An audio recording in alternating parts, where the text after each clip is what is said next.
The following program may contain strong language and mature content. Viewer discretion is advised.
Hey everybody, hey, it's that time. It's Wednesday. It's time for Get Your Health On, another edition of Get Your Health On. I want to say hello to everybody. Now is the time to share, and man, is this a conversation that I've been waiting to have, but I wanted to make sure everything was aligned perfectly. I've been on this journey a long time, y'all. I've seen a lot, and I wanted to make sure this was done correctly.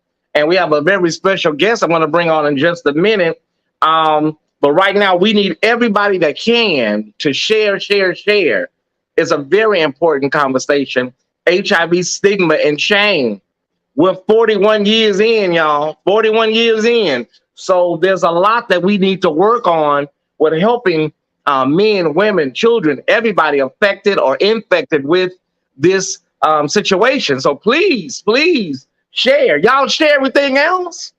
And the thing that kills me is that, you know, if this was Keep the Fire Burning, you know what I'm saying? You couldn't even find a chair up in here today. If it was Keep the Fire Burning or Scandal or one of my other award-winning shows, you know, you couldn't even find a chair up in here. But we want to thank y'all for showing up and sharing and spreading the word. Also to everybody that's affected by the heat wave in the South and Southeast and Midwest. We know, honey, we know it's hot right now. So thank y'all for tuning in, especially if you ain't got no AC right now. So we appreciate your viewership in the heat wave of 2022. I want to get started. I want to shout out two people, Profiles in Courage, before I get started and bring my special guest on. I want to shout out two people. Kwame, give me my first slide. Give me my first slide. It's a then and now profile and courage, you guys. We've got to do our disclaimer. That's all right. Okay. So I want to shout out Sylvester, who was diagnosed with AIDS in the 80s. And, you know, well, he succumbed to the AIDS virus, but it was a very, very, very different time when Sylvester was out and had to deal with what he dealt with. He dealt with a lot of industry backlash and dealt with a lot of discrimination in his own music community. And then to go to the Pride Parade in San Francisco as he was in his final stages, his final days, to go to that parade, and they pushed him in a wheelchair in the parade just to give a face to that. That is a profile in courage. We had to shout out today, y'all. We had to shout out Sylvester for his courage and his tenacity and all that he gave to the community. He was way ahead of his time. So we want to shout him out, Sylvester. And also he left in his will that proceeds from his album sales, even today and perpetuity forever, will go to HIV AIDS charities. And so we salute him for that. One more. We have one more. That was then, and let's go to now. Let's go to now. We want to shout out our brother Billy Porter, who came out in 2021 and let the world know what was going on in his life, and that he was living with the virus. Let me tell y'all something. It's different when you are a working Hollywood actor. It's one thing when you retired and you write your memoir, that's different. But when you're a working actor, it takes a courage beyond this world to say that in Hollywood, because a lot of times you can receive backlash. You can't, especially when you're African American. You know, white actors, they get a little more leeway, you know, a la Charlie Sheen and so forth and so on. But our brother Billy Porter did this in 2021 and let the world know, listen, this is the face.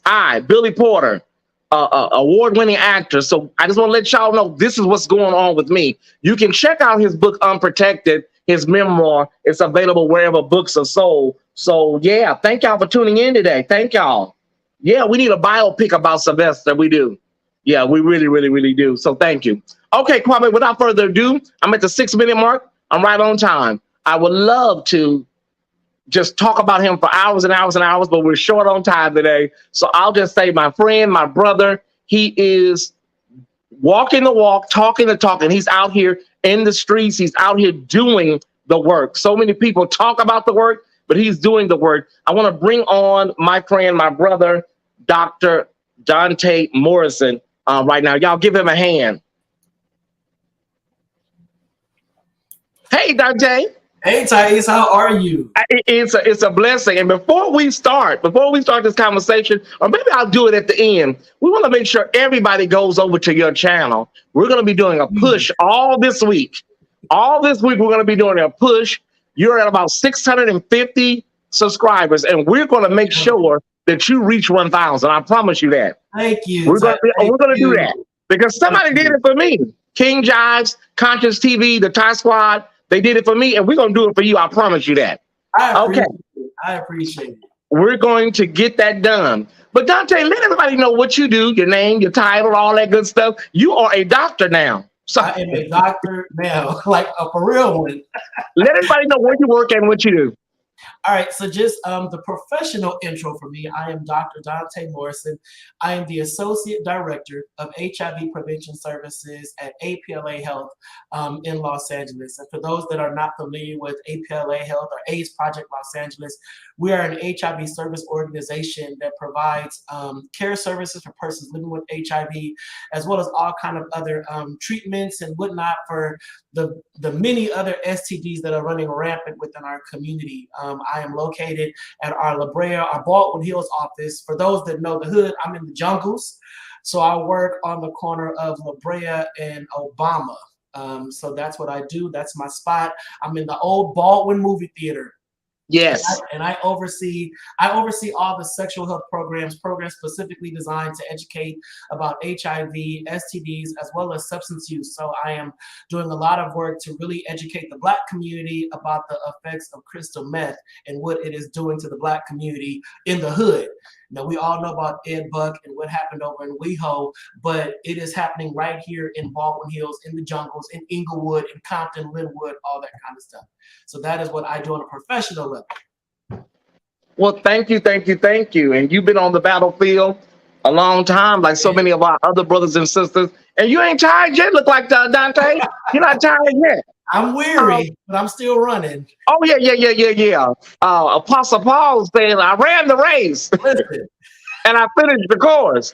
Okay, so I want to talk briefly about the Black church. You speak at a lot of Black churches, and listen, the Black church has come a long ways from the 80s, you know, when they wasn't even allowing people's funerals in churches. Right. They've come a long ways. And you speak at a lot of churches. You work with a lot of religious leaders around, you know, the conversation.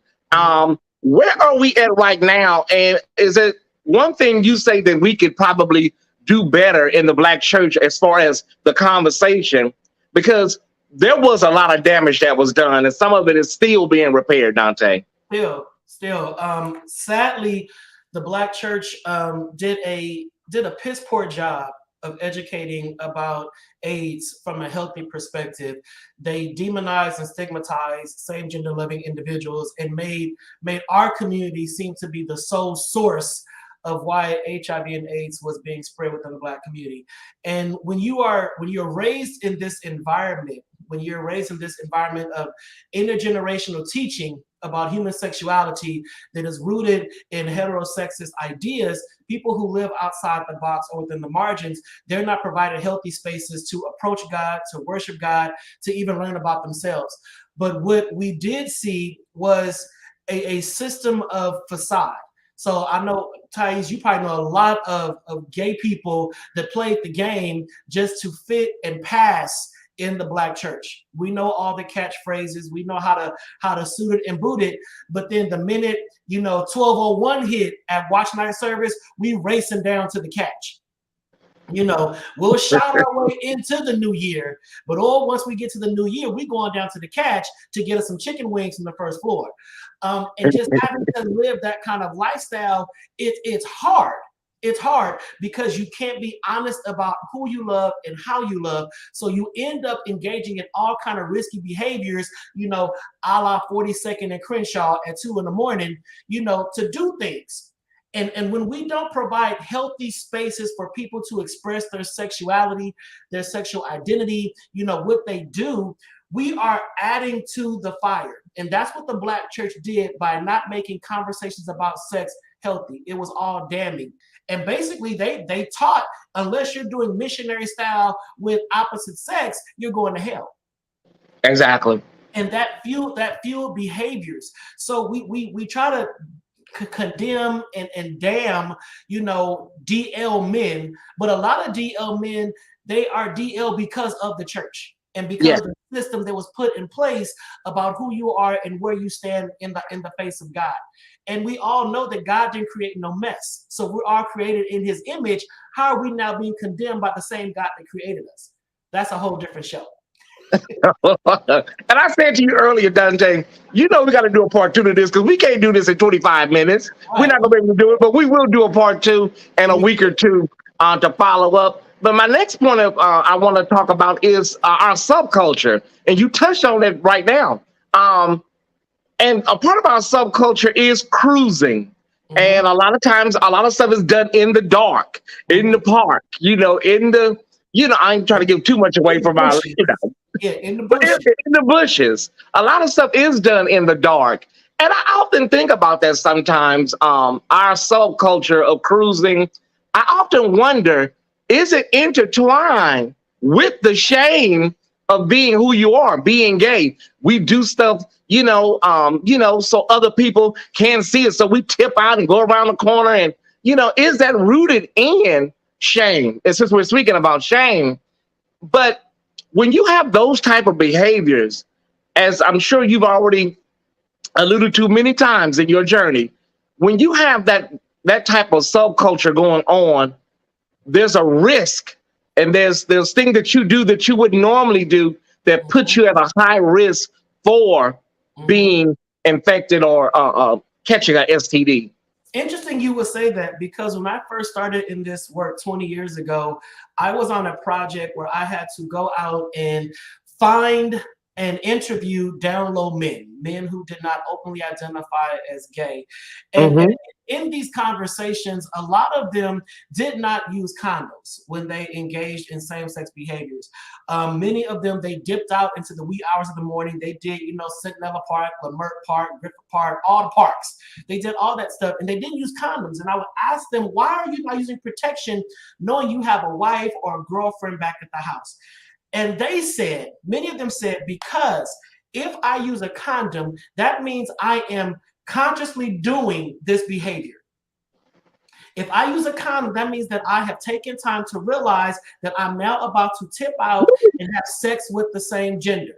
But if I don't use a condom, then it can always be a oops moment. It can always be I didn't mean for this to happen. I can kind of find a place of regret. But a condom means accountability.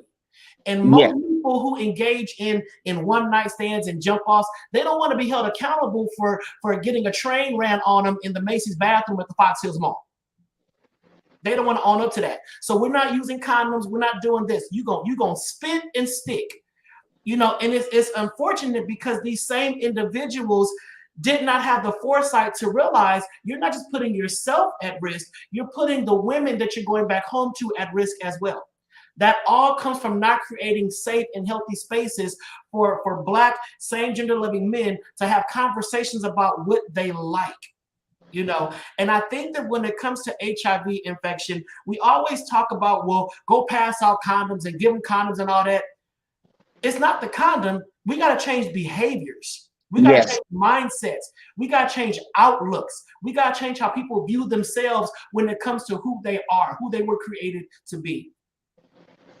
And a piece of this conversation I definitely wanted to dig into, but we'll have to do this on the second show because this is really deep. And that is, I have a large female viewership, and so many women are in love with men that are on the down low and men that are tipping and dipping. And women, Black women, I'm sure you know the stats better than I do, make up a large percentage of women that are infected with HIV. So we have to really, really, really let our sisters know and bring them in the fold, because a lot of them feel like Jaquan would never do nothing like that. Jaquan ain't, not my, okay, well, never say never. So can you talk about our sisters for a minute, Dante? Yeah. Or they feel like, because there's a lot of shame. There's a lot of shame that goes along with admitting that your man is tipping and dipping. But the thing about it, Ty, if your man is tipping and dipping but still paying the bills and keeping you draped in Louis and Prada and Gucci, and you pushing a Lexus or a Benz, if he's sticking with another man, well, I mean, it could be worse. I could be homeless. I could be hungry. I could have no benefits. I could have all this stuff, but this man is still providing for me. You know, and sometimes women, I'm not a woman, but sometimes I feel that women will block out the negative as long as they're being kept or cared for. And I always question when I hear about women that say, I had no idea he was into men. And I want to go back to the pastor that recently had the whole scandal and was saying it wasn't me, but we all saw the video. We saw you, bruh. And then in his letter of apology, he said, this happened before. So this happened before. We went to counseling. Our friends tried to counsel us and talk to us, and blase, blase, blase. She knew, but still felt that there was something in him that could change or love her enough. She felt that her private part could overshadow the other private part he was attached to. And I think we have to be honest in our communities about same-sex attraction, sexual behaviors, and whatnot. And Black people, we have to wake up and realize that gays did not just be created in this new millennium. Gays have been around since there were enslaved Africans that were gay. You know, we didn't just become gay once we hit North America. And I think that needs to be unpacked. But when we got introduced to Christianity, the white man's Christianity, that white supremacist Christianity that banished everything that wasn't white, our mindset about ourselves changed. And we're still holding fast to that white supremacist ideology about how God wants us to live and who God is. That needs to be challenged so that we can begin to unpack and find out who we really are as individuals, and then begin to thrive as African Americans in this white supremacist country. Whole nother conversation. But we want to really combat HIV in the Black community. We got to go to the root of the problem. And the root of the problem is we don't talk about sex from a non-shaming and healthy standpoint. That's it. That's it.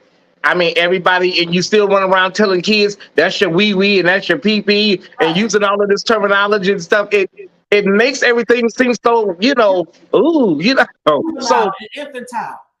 And the thing about it is, Dante, when you were talking about what you were saying just a few minutes ago, I was thinking about Dr. Francis Cress-Welsing and Dr. Wesley Muhammad, and there's a whole ministry about buck breaking, and I don't have the time to break all that down, but they always use the terminology or the ideology that homosexuality is a European construct, a Roman Empire situation, and that nobody outside of the Eurocratic Union could, be gay. Like homosexuality just does not exist in Africa. And it's that type of ideology that I believe makes people very linear in scope with their understanding of human sexuality. And if it's no intersectionality there, then the conversation is always going to be one-sided, and it's always going to lead people down these rabbit holes when it comes to human sexuality. I hope we're not getting too deep, y'all. Because we could go, and I love how you brought up the word intersectionality. And I think, and as a Black gay man, you know, notice I said as a Black gay man, I'm not a gay man who's Black, because for me, my Blackness trumps everything. My Blackness is how I live, breathe, and exist in America. My gayness that's a behavior that has nothing to do with anybody outside of my bedroom. And I've always asked this question to the young men that I mentor. I'm like, are you a Black gay man, or are you a gay man that's Black? Sadly, a lot of them will say, well, I'm a gay man that's Black because the Black community doesn't accept me or respect me. But when I go around my white gay friends, they welcome me, they love me, they embrace me, and all this kind of stuff. Hence why we have this flock of seagulls constantly running to West Hollywood, knowing that West Hollywood is a racist area. They don't want Blacks there. But we flock down there because we feel there's a level of affirmation that we can find in these white gay spaces that we cannot find in Crenshaw, in Compton, in Watts, and whatnot. So our Blackness gets overshadowed by the gayness because the gayness gets affirmed. And our gayness is shamed and shunned and stigmatized and exiled within the Black community. We need to begin to embrace Black people. I don't care who you sleep with. If you are Black, I'm rocking with you. If you are Black, I'm going to support you. If you are Black, I got your back. And we got to begin to affirm the Blackness in folks first so they can realize, okay, so I'm Black, I'm strong, hold your head up high. If you are a straight brother and you feel that my gayness is threatening to you, check your straightness at the door. Because all of my straight friends rock with me. All of my straight bros hang with me. It's the ones that's kind of teetering, like, well, you know, I think that's wrong. Come on, bro, we Black first. If we all in the car together and the cops pull us over, I'm not finna get a pass because I'm gay. They're not finna let me walk home. I'm Exactly on the sidewalk alongside you, bruh, because we Black. That was a dissertation, Dante, but you are a doctor. Okay, so another thing, and I believe that the non-affirmation, Dante, is the breeding ground for this stigma and this shame. Because if you feel that you are not nothing, if you feel that you're not worthy, you're not loved, you will do very at-risk, risky behaviors. And with that comes a whole plethora of things that are going to be attached to that: drug addiction, you know, self-harm, and so many other things. And that's why I wonder, Dante, because you only see like when you watch RuPaul's Drag Race, they have a lot of commercials. Every commercial is Truvada, Complera, every commercial. Mm-hmm. But when you go to other networks and you see, you know, LGBT like, you know, programming, you don't see anything. You don't see anything. So I think sometimes there's even a visual non-affirmation, because we know who they're targeting on RuPaul's Drag Race, right? Although it's a multiracial audience, we know who their core audience they're speaking to is. But there's so many visual clues that let people know that they are not affirmed and that they're not loved or wanted as well. And then even, I mean, and with that, Tyesse, I think you brought up a very important statement about Black women. Black women need to understand that they are not exempt from these conversations. You know, sadly, Black women need to realize that you need to get in these conversations as well, because I have a lot of Black women friends who are living with HIV, and they feel so left out of the conversation because all the money goes towards the male community. And women need these conversations. They need these spaces. They need to learn about PrEP and PEP. They need to learn about HIV treatment. They need to learn about the importance of having conversations in a relationship. Black women need to know. But sadly for Black women, there is a man shortage. Yeah. There is a man shortage. And sometimes, like we always would hear, a piece of man is better than no man. You know, and when you lay in your bed at night, that pillow can only do so much. You know, I'm like, the candy-coated toys only gonna take you so far. Sometimes you want a warm body to let you know you are pretty, to stroke your hair, to rub your feet. And although Raheem and Taquan and all them may be no good, at least they're there. At least they're there. And while they're there, we got to have these conversations. And women, you cannot be scared to have those uncomfortable conversations with your man. Now, Tyesse, what would you tell a woman that she should ask her man? So, what do you like to do in the bedroom? How would you advise a Black woman to have that conversation when Black women have not been made to feel empowered in the bedroom? Well, you know, when you look at For Color Girls, Tyler Perry's best movie, and that botched job that he did with Janet Jackson and Amari Holloway, that was just, it was horrible. Okay, but when you look at For Color Girls, I look at the Loretta Devine, the Lady in Green character, better than I do the Janet Jackson character, because she says somebody almost walked away with all of my stuff. So you have to, your thing is, you have to think of self-preservation is the golden rule. I have to really think about me and my health and my well-being. And I need to sit you down and let you know, this is what the deal is. If you get offended by that, boo, I'm sorry. But I got to look out for me and I got to think about myself. This is 2022. This ain't 1945. So there's some questions and some conversations that we got to have, you know, period, full stop. And if he gets offended by that, then he can go. You can leave. You know, because my life is more important to me than, you know, your feelings and you getting in your feelings. Jasmine Sullivan said you need to pick up your feelings. That's real talk. And don't fall for that love word. You know, I love you. Love, legs open very easy. That is love. Legs open very easy. He will say, I love you to get what he got to get and then be gone. And then you sitting there clutching the sheet up to your neck talking about what just happened. And now you are left alone, possibly with a disease, a baby, you know, bad credit, all kind of stuff. Have these conversations, queens. Talk to it. Be self-empowered. And it's only through that we're going to see these HIV rates begin to drop. Because we got women who are in relationships with low self-esteem. We got Black gay men who are just getting with anybody that tells them they're handsome or attractive, or they look good together on the Instagram. So let me go ahead and settle with you. Or we have a lot of Black gay kids who are out there working the block because their Christian homes kicked them out. So now they're down there on the stroll trying to survive. They're having survival sex. They don't want to have sex and sell their body and whatnot, but they got to eat. They got to eat. It's not always about flossing and getting a new handbag. They got to eat. The basic essentials for survival are not being met because their Christian mama or pastor daddy kicked them out the house for being gay. Now they're on the stroll selling their ass to make $1.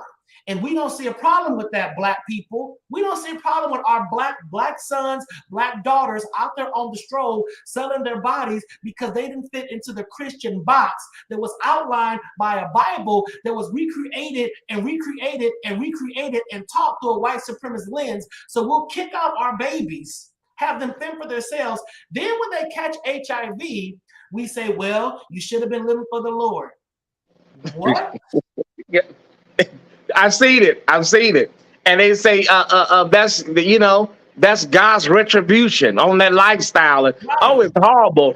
We are out of time, Dante. We didn't get to prep. We didn't get to Jacked and Grinder. It's all right. We didn't get to none of that stuff, but we will get to it. Baby, it's a lot we got to go through that it metastasizes into stigma and shame.